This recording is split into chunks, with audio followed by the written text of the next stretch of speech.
우정을 짓밟은 친구의 배신. 2015년 영국 크라이스트 처치. 알렉스 키릴루와 에이미 부부는 큰 근심에 빠졌습니다. 뇌종양을 앓고 수년간 투병한 아들 올리버에게 결국 시한부가 선고됐기 때문입니다. 아이고. 그동안 부부는 투병 중인 아들을 살리기 위해 병원비 등 경제적으로 한계에 다다른 상태였는데요. 그런데 이때 친구야, 소식 들었어. 올리버 치료비는 내가 힘써볼게. 넌 병간호나 잘해. 친구야, 이 은혜 평생 잊지 못할 거야. 정말 고맙다. 남편 알렉스의 소꿉친구였던 샤를렌 맥닐리가 부부를 돕겠다고 나선 겁니다. 온라인에 안타까운 사연을 올린 뒤 모금운동을 시작했습니다. 고맙네요. 하지만 마지막 희망을 피워보기도 전에 아들 올리버는 하늘로 떠나고 말았는데요. 아유, 안타깝다. 부부는 아들의 쾌유를 빌었던 사람들의 정성, 모금액으로 마지막 가는 길을 배웅해주고자 했습니다. 그래서 친구 샤를렌에게 전화를 걸었는데 그녀는 연락 두절. 뭐야? 기금 모금 사이트에 연락했는데 기부금은 샤를렌 씨가 전부 인출하셨습니다. 아, 진짜. 뭐 그런 돈을 가져가. 부부가 몰랐던 친구의 정체. 샤를렌은 도박 중독자였고 도박 자금을 모으기 위해 친구 아들의 병까지 이용했던 겁니다. 아니, 노름하려고 지금 친구 아들 아픈 아들. 병원비를 세상에. 그래, 시한부잖아. 친구 아들의 죽을 병이고 뭐고 그냥 자기 도박에 갖다 쓴 거죠. 너무하네. 오랫동안 투병한 아들을 떠나보내고 거기에 자신의 아들을 이용한 친구의 추악한 배신까지 부부의 몸과 마음은 정말 만신창이 그 자체가 됐겠죠. 결국 체포가 된 뒤 법정에선 그녀는 게임으로 더 많은 치료비를 모으려고 했습니다. 말이나 라며 못하면 아유. 끝까지 비겁한 변명을 했다고 합니다. 정말. 입을 꼬매버려야죠, 말 못하게. 그 마음을 믿고서는 기부한 사람들의 마음도 그래, 배신한 거예요. 그럼 그 사람들이 다음에 누가 진짜로 필요한 글이 올라왔을 때 기부를 하겠냐고. 그렇지. 모금을 하겠냐고. 소수의 저 미꾸라지 때문에. 진짜 나쁜 사람인 거예요. 정말 선의의 모금 운동이 다 이제 매도가 되는 거 아닙니까? 맞아요. 도플갱어 친구의 배신. 2018년 4월 미국 플로리다주 포트 마이어스의 한 호텔 욕실에서 심장에 총상을 입은 채 사망한 파멜라 허치슨. 그런데 같은 시각 파멜라, 여기 내가 자기 샴페인을 미리 시켜놨어요. 아이고, 내가 늦었지요. 저녁은 내가 사드릴게. 잠깐만, 같은 사람이에요? 파멜라? 동명이인인가? 50대 후반의 동년배 여성 로이스 리에스. 그녀는 사망한 파멜라 행세를 하고 다닌 건데요. 뭐야? 왜? 지금 어떻게 두 얼굴이 헤어스타일은 좀 다르지만 좀 비슷해 보이나요? 비슷해. 그 앞에 네. 여성과? 어. 진짜 파멜라가 사망하기 한 달 전인 2018년 3월로 거슬러 올라갑니다. 미국 미네소타주에 살던 로이스. 로이스는 평소 심각한 도박 중독으로 남편과 갈등을 빚어왔습니다. 다툼 중에 그만 남편 데이비드 리에스를 총으로 살해한 그녀. 어머머. 경찰의 추적을 피해 플로리다까지 가게 됐는데요. 그때 그곳에서 만난 한 여인. 비슷한 나이대와 쌍둥이 자매처럼 닮은 얼굴. 마침 홀로 여행 중이던 파멜라는 자신의 말벗이 되어주는 로이스에게 금세 마음을 열고 서로 친구가 됐는데요. 그런데 친구는 무슨? 파멜라. 너만 죽어주면 난 새 인생을 살 수 있어. 그녀의 인생을 훔치기로 한 거죠. 어머. 일말의 양심의 가책도 없이 파멜라를 살해. 곧바로 파멜라의 신용카드와 자동차를 훔친 뒤 파멜라 행세를 하며 다시 도박장으로 향한 겁니다. 자신의 남편을 죽인 것도 모자라 친구라는 이름으로 배신을 하고 무고한 사람의 인생까지 빼앗으려 한 로이스. 결국 꼬리가 잡힌 그녀는 현재 살인 혐의로 재판을 받고 있다고 합니다. 너무했다, 너무했어. 정말 소설 같고 영화 같은 스토리네요. 불쌍합니다, 정말. 아유.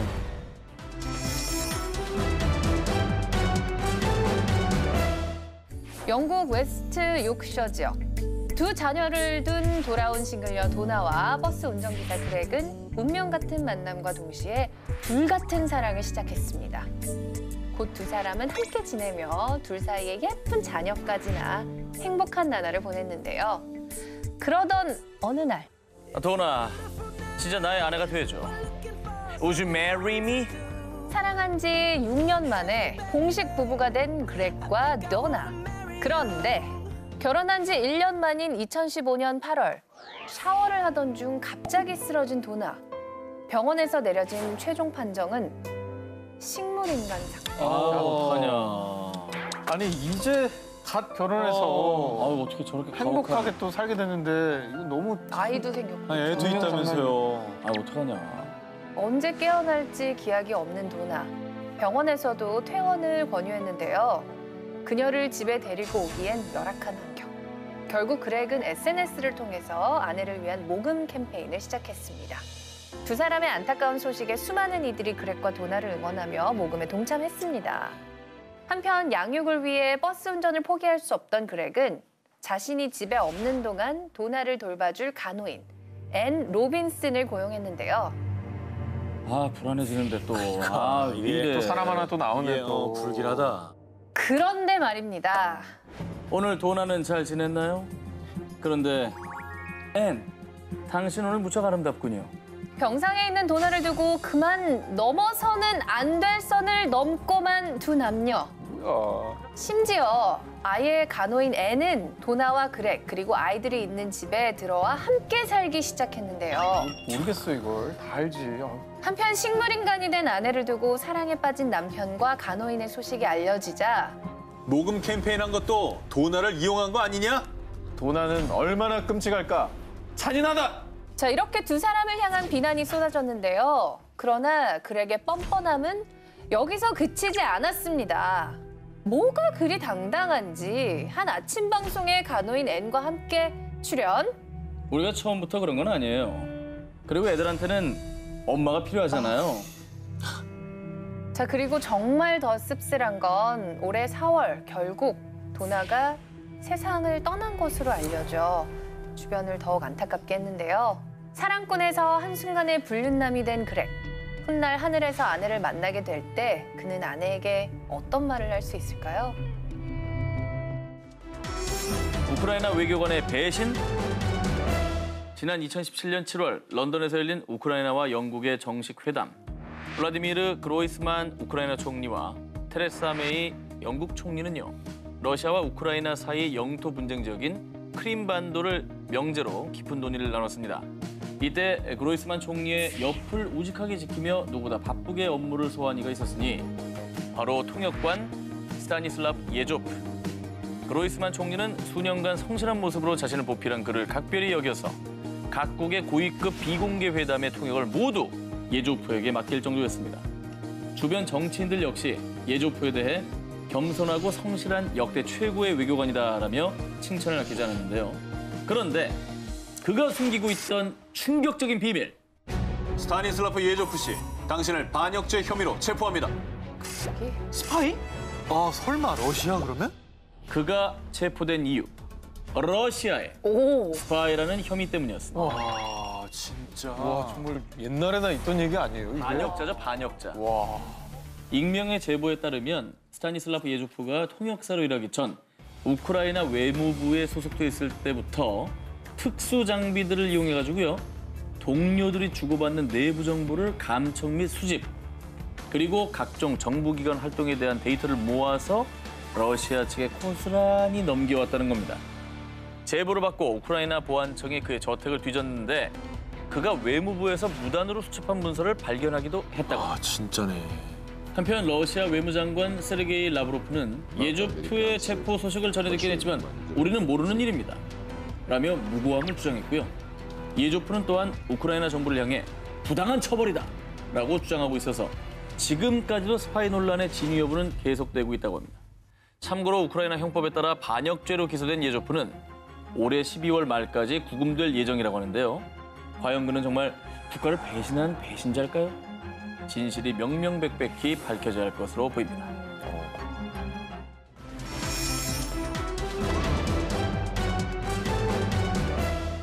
지난 2014년 5월 미국 일리노이주에 위치한 페어필드 고등학교. 여자 크로스컨트리부의 라커룸을 점검하던 학교 수위가 라커룸 화장실에서 무언가 수상한 것을 발견했는데요. 그것은 바로 몰래카메라. 아유, 진짜. 지겨워. 아유. 몰래카메라가 발견되자마자 학생들과 학부모들은 큰 충격에 빠졌는데요. 학교 측의 신고로 수사에 들어간 일리노이주 경찰. 다행히 블랙박스 형태의 몰래카메라로 곧바로 영상을 확보할 수 있었습니다. 영상 속에서 한 남자가 카메라를 설치하는 모습이 포착됐습니다. 아이고 정말. 그런데 이 남자의 정체가 밝혀지자 학교는 다시 한번 발칵 뒤집혔는데 누구야 또? 설마. 여학생 라카룸 화장실에 몰카를 설치한 범인은 이 학교의 수학교사이자 여자 크로스컨트리부의 코치인 티모시 고잉이었기 때문입니다. 우와. 와 아니, 정말 돌았네. 자기 저 제자잖아요. 우와. 근데 정말 멍청해서 고맙다 진짜. 그런데 말이죠. 동료 선생, 제자들 모두 그 사람이 그럴 리가 없다. 믿기지가 않는다. 이런 반응이었습니다. 하지만 속속들이 드러난 그의 파렴치한 만행들. 자신이 가르치는 여학생들이 수시로 오가는 라커룸 화장실에 몰카를 설치해 옷 갈아입는 모습을 상습적으로 촬영한 걸로 모자라서요. 심지어 원정 경기로 타지 호텔에 머물렀을 때도 선생님이 먼저 가서 호텔 점검하고 있을게. 개인 소지품 두고 온 게 있나 체크하고 나갈게. 저런 식으로 입실하고 퇴실할 때마다 자연스럽게 몰래카메라를 설치하고 또 수거. 이렇게 추악한 짓을 무려 2년간 지속해왔던 겁니다. 열심히 사네요. 진짜 부지런하다. 열심히 살죠. 아우. 이 티모시의 아주 슈레기 같은 행동에 아이들을 가르치는 선생이 그런 짓을 하다니 끔찍하다! 라며 학부모들은 물론 미국 전역이 큰 충격에 휩싸였습니다. 그리고 자신을 믿고 따르던 학생들을 배신한 티모시 고잉은 현재 미성년자 성착취 및 음란물 보관 혐의로 징역 20년형을 선고받아 수감돼 있다고 전해졌습니다. 감옥으로 고잉을 했군요. 영원히 고잉이네요 진짜. 바이바이. 다음 특종은요. 현재 일본 체조계의 아주 뜨거운 감자로 떠오른 사건입니다. 지난 9월 6일 익명의 누군가가 제보한 동영상이 일본 열도를 발칵 뒤집어놨습니다. 너무.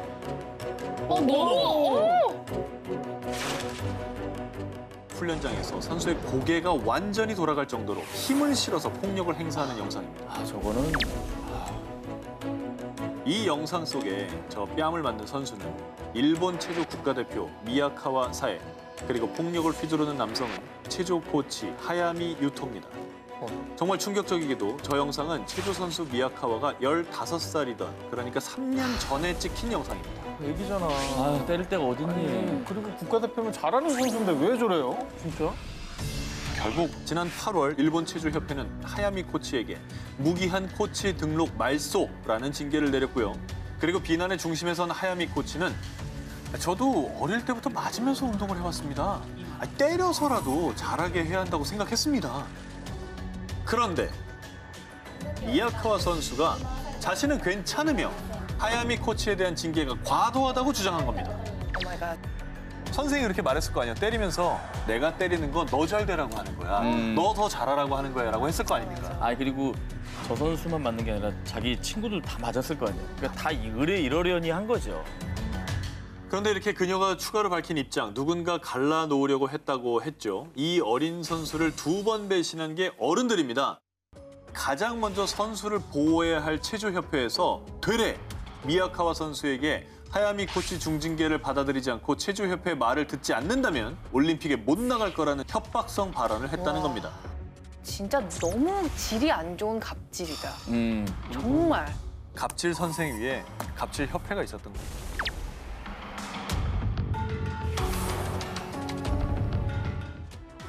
유기농 수제 쿠키의 배신. 단속 사각지대를 이용해 소비자 기만한 미삐 제거. 자, 일명 쿠키 사태라 불리며 전국의 소비자들에게 큰 배신감을 안겨준 이 사건의 전날. 충청북도 지역의 미삐 제과. 늘 오픈 전부터 손님들로 북적였는데요. 그 이유. 저희 아기도 먹는 소중한 쿠키인 만큼 방부제 유화제는 당연히 무첨가, 전부 수제로 작업합니다. 제과를 전공한 부부가 건강한 식재료를 이용해 정직하고 안전한 먹을거리를 만든다고 알려졌기 때문인데요. 또 부부의 아기 태명을 상호로 써서 소비자 신뢰를 더욱더 높였습니다. 다소 비싼 편이었지만 좋은 재료를 쓰는 만큼 좋은 간식을 찾는 엄마들, 건강식을 찾는 임산부, 또 피부질환 환자들에게 큰 인기였고요. 온라인 구매도 가능해서 전국적으로도 유명했습니다. 아토피를 앓고 있는 아이가 있는 엄마들은 저 집에 주문을 안 해본 사람이 없을걸요. 그렇겠죠. 네, 엄청 유명했다고 하더라고요. 자, 그런데 온라인에 올라온 한 게시글로 밝혀진 수제 쿠키의 배신. 할인 매장 코스트비에서 파는 쿠키랑 비슷하지 않아요? 똑같긴 하다. 한두 개가 아니라 정말 여러 개가 아니 저 모양이 흔한 모양도 아니잖아요. 그렇죠. 할인 매장에서 판매하는 공장제 제과를 재포장해서 더 비싸게 팔았던 겁니다. 어머머머. 소비자를 기만한 거죠. 자, 이 사실이 밝혀지자 미삐제과 판매업자는 이번 것만 물량이 많아서 섞어 팔았네요. 환불해 드릴게요. 와, 어떻게 저런 생각을 하지? 중요한 포인트는 뭐냐면 대형 매장의 쿠키가 나쁘다는 건 아닙니다. 아, 그렇죠. 예, 이걸 포대가리에서 더 비싸게 판 게 이게 사기라는 거죠. 이렇게 하나씩 따지고 보니 유기농, 무방부제, 수제 제과 이 모든 게 다 거짓! 어허. 전국의 수많은 피해자들이 큰 배신감을 호소하자 매장은 결국 폐점. 자, 그리고 지난 10월 점주 부부는 사기 및 식품위생법 위반 혐의로 불구속 입건이 됐다고 합니다.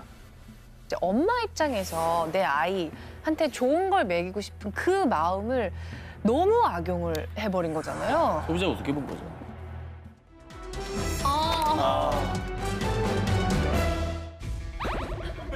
아니, 제가 뭐 죄죠? 찰리 채플린의 심정이 이렇게. 2010년 11월 미국 미시간주 예일. 모두가 잠든 야심한 시간. 어디선가 나타난 2명의 괴한들은 잠이 든 한 부부를 20차례 넘게 칼로 찔러서 살해했습니다. 잔인해 세상에. 아니, 저 정도면 뭐 복수 아니야, 복수? 원한 아니야, 원한. 원한. 이 정도면 원한인데. 자, 이 사건으로 결국 남편 폴 스키너는 사망. 아내 마라 스키너만이 겨우 목숨을 건졌는데요. 하루아침에 일어난 이 참극에 18살 딸 티아 마리 스키너는 이루 말할 수 없는 큰 슬픔의 오열에 주변인들을 더욱 안타깝게 했습니다. 그런데 바로 다음 날 범인이 검거됐는데요. 티아 마리, 너를 살인 혐의로 체포한다. 사실 티아는 어린 시절 스키너 부부가 입양한 자녀였습니다. 비록 배 아파 낳은 딸은 아니지만 두 사람은 금이야 오기야 사랑과 정성으로 티아를 키웠습니다. 말도 안 되는 아니, 진짜 배반이다, 진짜. 그런데 어느 날 티아, 너 공부 안 할 거야? 그리고 그 마약하는 애 만나지 말랬지. 마라는 딸 티아의 미래를 위해 엄격한 편이었습니다. 게다가 허구한 날 외박을 일삼자 딸 티아의 휴대전화까지 압수했는데요. 그런데 짜증나. 엄마 때문에 우리 자기도 못 보고 정말. 남자친구를 못 만나게 되자 티아는 몹쓸 생각을 하고 마는데요. 자. 양부모를 살해하고자 한 겁니다. 사이코패스는. 그리고 이 끔찍하고도 무모한 살인 계획에 남자친구인 조나단과 다른 친구까지 끌어들였고요. 쟤는 뭐야? 심지어는 범행을 위해 집 위치와 부모님 방 구조를 그린 지도를 건네는 악랄함까지 보였습니다. 자, 그렇게 폐륜 범죄를 계획한 티아는 양부모를 살해. 결국 아버지 폴은 믿었던 딸에게 목숨을 잃게 된 것입니다. 그리고 정말 가슴이 찢어질 만큼 안타까운 건 아버지 폴은 목숨이 끊어지는 그 순간까지 가족들을 지키기 위해서 딸의 남자친구와 맞서 싸웠다고 합니다. 어머니는 겨우 살아남았다고 했잖아요. 근데 그게 더 깨어나서 끔찍해. 이거 알 거 아니야, 다. 진실을 알게 되면은 오마. 자, 피보다 진한 사랑으로 보듬어준 부모님에게 씻을 수 없는 상처만 남긴 페류나 티아. 결국 살인 및 살인 음모 혐의로 무기징역을 선고받았다고 합니다.